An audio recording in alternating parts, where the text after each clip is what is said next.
Hello everyone, good morning. কেমন আছো তোমরা সবাই? আশা করি তোমরা সবাই খুব ভালো আছো, আর আমিও কিন্তু বেশ ভালো আছি। পিএসটি ব্লগে তোমাদেরকে সবাইকে আবার অনেক স্বাগত জানিয়ে ব্লগটি শুরু করছি।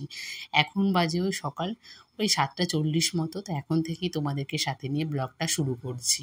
আজকে একটু তাড়াতাড়ি ঘুম থেকে উঠেছিলাম, তারপরে এদিক ওদিক করতে করতে না অনেকটা সময় কেটে গেছে। কারণ জানি যে আমার কাজ করার মতন লোক আছে, তাই কিন্তু একটু ঢিলামিটা দিয়ে দিয়েছিলাম, তাই কিন্তু অনেকটা দেরি হয়ে গেছে। কিন্তু অনেক সকালে ঘুম থেকে উঠেছি। আগের ব্লগে তোমাদেরকে তো বলেছি যে মা এসেছে, সবাই বাড়িতে এসেছে। তো আজকে আমরা মায়াপুরে যাব, তো সেই জন্য সকালবেলায় সব ঘুম থেকে উঠে তোড়জোড় শুরু হয়ে গেছে। সকালে যেহেতু আমরা যাচ্ছি ওই 11টার সময়, তো সেই জন্য সকালবেলার একটু খাওয়া দাওয়াটা করেই তারপরেই আমরা বেরোবো। তো আমি আগের দিনেই রাতে মটর সিদ্ধ করে রেখেছিলাম সকালবেলা একটু ঘুগনি করব বলে।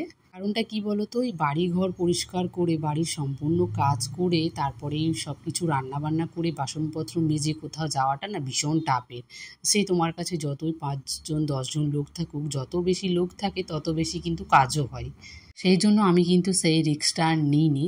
একেবারে রাতে কিন্তু আমি মটরটা সিদ্ধ করে রেখেছিলাম, যাতে সকালবেলা আমি যখন ওই পুজোর ঘরে আসবো, পুজো দেব, তখন যেন মা সব কাজগুলো যেন করে নিতে পারে, বিশেষ করে রান্নাবান্নাটা যেন করে নিতে পারে।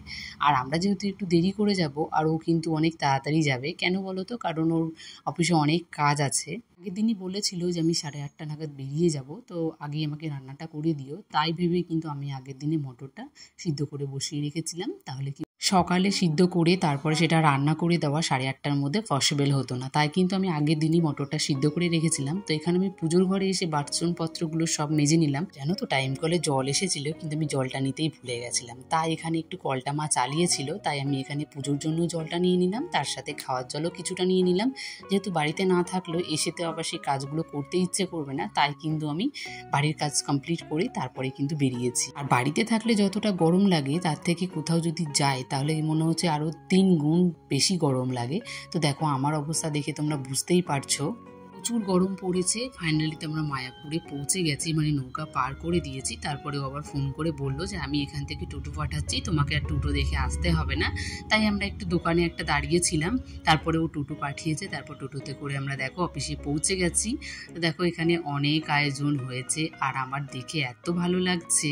যদিও আমাকে সকালবেলাতে আসতে বলা হয়েছিল, কারণ পুজোর সব জোগাড় যন্ত্রণা করতে হবে, কিন্তু আমার না সত্যি কথা বলতে সময় হতো না গো। তাই আমি আগের দিনই বলে দিয়েছিলাম যে আমার হবে না, কারণ বাড়িতে এত আত্মীয় স্বজন থাকলে তাদের খাওয়া দাওয়া আছে, তাদেরকে একটু স্নান করে রেডি হয়ে নিয়ে যেতে না অনেকটা সময় লেগে যায়, আর আমি তাদেরকে রেখে আমি না যেতেও পারবো না। তাই আমি বলেছিলাম যে পাশে আর একজন আমার দিদি আছে, তো তাকেই তুমি নিয়ে যাও, তাহলে কি বলো তো, পুজোর জোগাড়টা করে দিতে পারবে। তারপরে আমি গিয়ে নয় তারপরের কাজগুলো সব করে দেবো। হ্যাঁ, এত কিছু তো বললাম, তার আগে এটা বলি যে আজকে অনুষ্ঠানটা কিসের। আজকে হচ্ছে আমার হাজব্যান্ড যেখানে চাকরি করে এখন, তো সেখানে হচ্ছে ওর এখন মায়াপুরে পোস্টিং আছে, তো সেখানে একটা ওই শপিং মলের মতো করা হয়েছে ওর কোম্পানি থেকেই। তো সেখানেই আজকে সেটা ওপেনিং ছিল। এর আগে ছিল, কিন্তু এর আগে সেটা একটু অন্যরকমভাবে ছিল, তো এখন এটাকে আবার নতুনভাবে তৈরি করে তারপরে আজকে কিন্তু ওপেনিংটা হচ্ছে। তো এখানে অনেক কেউ আজকে আসবে, তো সেই উপলক্ষে আজকে একটু পুজো দিচ্ছিল। তো সবার ফ্যামিলিতে থেকে সবাইকে আসতে বলা হয়েছিল, যে যেমন নিয়ে আসতে পারবে। তো অনেক ফ্যামিলি এসেছিল, তো সেগুলো তোমাদের সঙ্গে আর হয়তো শেয়ার করা হয়নি, কারণ আমি ভিডিওগুলো করিনি। যতটুকু করেছে মা করেছে, তারপর আমার ভাইয়ের বউ দুজনেই করেছে। তো এডিট করার সময় দেখেছি খুব একটা ভিডিও আমার কাছে বেশি নেই। এই যে পুজো করার সময় যখন আমি এখানে ঠাকুরমশাইয়ের সঙ্গে জোগাড় করছিলাম, তখনই সে একটু ভিডিওগুলো করেছিল, সেটাই তোমাদের সঙ্গে একটু শেয়ার করতে পারলাম। আর এইটুকুও যদি না করতো না, সেইটুকুও তোমাদের সঙ্গে শেয়ার করতে পারতাম না। আর এত গরম, তার মধ্যে তো আমরা একটু বেরোইনি।